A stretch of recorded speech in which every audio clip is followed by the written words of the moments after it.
Next बेटा हम बात करेंगे फ्रिक्शन। तो जैसा कि सभी को पता भी होगा भाई फ्रिक्शन क्या होता है, ठीक है बेटा। तो friction force acting on an object, clear बेटा बात। कोई भी ऑब्जेक्ट हो, चाहे वो मूव कर रहा है, चाहे वो रेस्ट में है, चाहे वो कुछ भी कर रहा है बेटा, ठीक है, तो उसके ऊपर क्या लगता है आपका, एक फोर्स लगता है, क्लियर बात। जो क्या करता है, जो हमेशा उसके मोशन का अपोज करता है, क्लियर बात। तो force acting on an object which opposes it's motion. तो एक ऐसा फोर्स जो किसी भी ऑब्जेक्ट के ऊपर वर्क करता है लेकिन उसके मोशन का हमेशा क्या करता है बेटा आपका, अपोज करता है, ठीक है। तो उसी अपोज को हम क्या बोलते हैं बेटा आपका, उसी अपोज को हम बोलते हैं फ्रिक्शन, क्लियर है।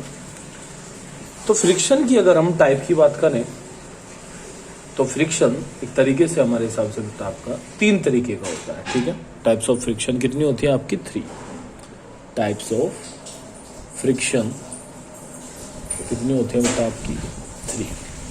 तो 3 टाइप का फ्रिक्शन होता है हमारे पास। कौन कौन सा? सबसे पहला होता है बेटा आपका स्टैटिक फ्रिक्शन, दूसरा होता है बेटा आपका लिमिटिंग फ्रिक्शन, और तीसरा होता है बेटा आपका डायनेमिक या काइनेटिक फ्रिक्शन, ठीक है। तो पहला स्टैटिक फ्रिक्शन होता है, दूसरा आपका लिमिटिंग फ्रिक्शन होता है, तीसरा आपका काइनेटिक फ्रिक्शन होता है, क्लियर बेटा।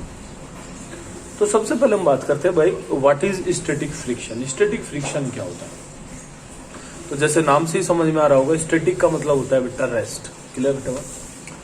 यानी कि अगर कोई भी बॉडी है और आपकी रखी हुई है कहीं पर भी, तो आप जानते हैं कि वो किस वजह से रखी हुई है।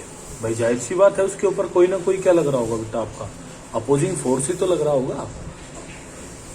तो जब कोई बॉडी आपकी रेस्ट में होती है तो उसको रेस्ट में रखने के लिए जो फोर्स उसके ऊपर क्रिएट होता है, जैसे कोई भी मेज है, टेबल है, कोई भी चीज है, अगर उसके ऊपर कोई चीज रखी हुई है, ठीक है, तो उसको रखने की वजह जो है, ठीक है, उसके रखे रहने की जो वजह है वो क्या है बेटा आपका, वो स्टैटिक फ्रिक्शन होता है।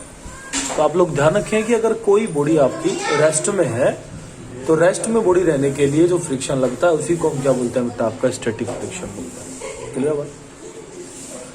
सेकंड अगर हम बात करें लिमिटिंग फ्रिक्शन की, क्लियर बेटा। तो लिमिटिंग जो फ्रिक्शन होता है वो क्या होता है? लिमिटिंग फ्रिक्शन बेटा जब किसी बॉडी का स्टैटिकनेस तोड़ा जाता है, ठीक है। स्टैटिकनेस तोड़ने से मतलब क्या हुआ, यानी कि बॉडी चलना चाह रही है, ठीक है, तो चलाने के लिए उसका जो स्टैटिक एक तरीके से फ्रिक्शन था उसको क्या करना पड़ेगा, ब्रेक करना पड़ेगा।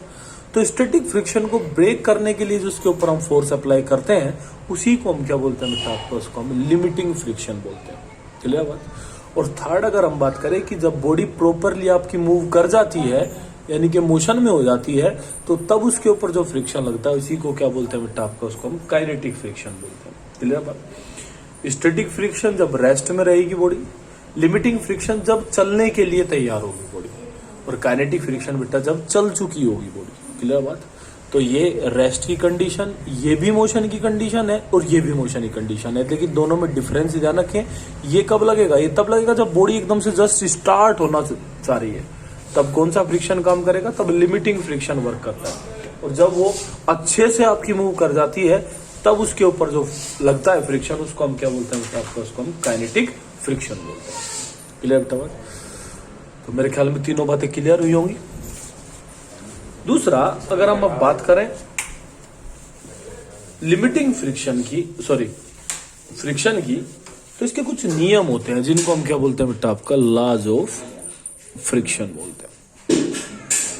तो लॉज ऑफ फ्रिक्शन में कई सारे नियम होते हैं इसके, ठीक है। सबसे पहला जो नियम है वो क्या होता है, सबसे पहला नियम होता है कि किसी भी सरफेस पर जो फ्रिक्शन होगा वो टेंजेंशियली क्या होगा बेटा आपका, along the surface of contact of two bodies. यानी कि अगर मान लिया जाए ये कोई एक तरीके से टेबल है आपके पास और इस टेबल के ऊपर ये कोई बॉडी आपकी रखी हुई है, आप इसको चलाना चाहते हैं, तो जो फ्रिक्शन लगेगा वो कैसे लगेगा बेटा आपका, जो कांटेक्ट पॉइंट होता है, ठीक है, दोनों सरफेसेज के कांटेक्ट पॉइंट पर टेंजेंशियली वर्क करता है फ्रिक्शन फोर्स, क्लियर बेटा। तो पहला जो लो होता है फ्रिक्शन फोर्स के लिए वो क्या होता है आपका, ठीक है, कि कि जो आपका ये बॉडी है और ये दूसरी बॉडी जिसके ऊपर ये रखी हुई है, दोनों एक दूसरे के जो कांटेक्ट पॉइंट है आपका, ठीक है, उसमें टेंजेंशियली जो फोर्स वर्क करता है उसको क्या बोलते हैं बेटा आपका, उसको हम फ्रिक्शन फोर्स बोलते हैं। ठीक है, उसके बाद इसका जो मैग्नीट्यूड होता है फोर्स का, फ्रिक्शन फोर्स का मैग्नीट्यूड, वो क्या होता है बेटा आपका, वो जो आपकी नॉर्मल रिएक्शन है, फ्रिक्शन फोर्स जो नॉर्मल रिएक्शन है, चलो मैं एफ डिनोट कर देता हूं इसको, जो नॉर्मल रिएक्शन होगी, तो नॉर्मल रिएक्शन क्या बेटा, ये और ये यानी कि mg, तो इसके कैसा होता है, ये आपका डायरेक्टली प्रोपोर्शनल होता है। ठीक है, यानी कि जितना ये वेट बढ़ेगा ये रिएक्शन उतनी इंक्रीज करेगी, और जितनी ये इंक्रीज करेगी उतनी किसकी जरूरत पड़ेगी बेटा, आपकी फ्रिक्शन फोर्स की जरूरत पड़ती है। क्लियर होता है। दूसरा, ये जो फ्रिक्शन है ये डिपेंड करता है किसके ऊपर, nature of surface in contact, यानी कि ये जो सरफेस है ये किस टाइप की है, ये खुरदरी है, ये चिकनी है, ये कैसी है। ठीक है, तो उसके नेचर के ऊपर भी ये क्या करेगा आपका, ये डिपेंड करेगा। क्लियर बात। दूसरा, हमेशा आपको एक चीज ध्यान रखनी है कि जो फोर्स होता है ये फ्रिक्शन, ये मोशन के अपोजिट डायरेक्शन में वर्क करता है। यानी कि अगर इधर को मैं मोशन कराने के लिए फोर्स लगा रहा हूं कोई एफ डैश, तो फ्रिक्शन हमेशा किधर को काम करेगा बेटा आपका, इसके अपोजिंग डायरेक्शन में काम करेगा। क्लियर बात। तो ये नियम होते हैं फ्रिक्शन के, जिसको आपको ध्यान रखना है। आज इसको पढ़े बेटा एक बार।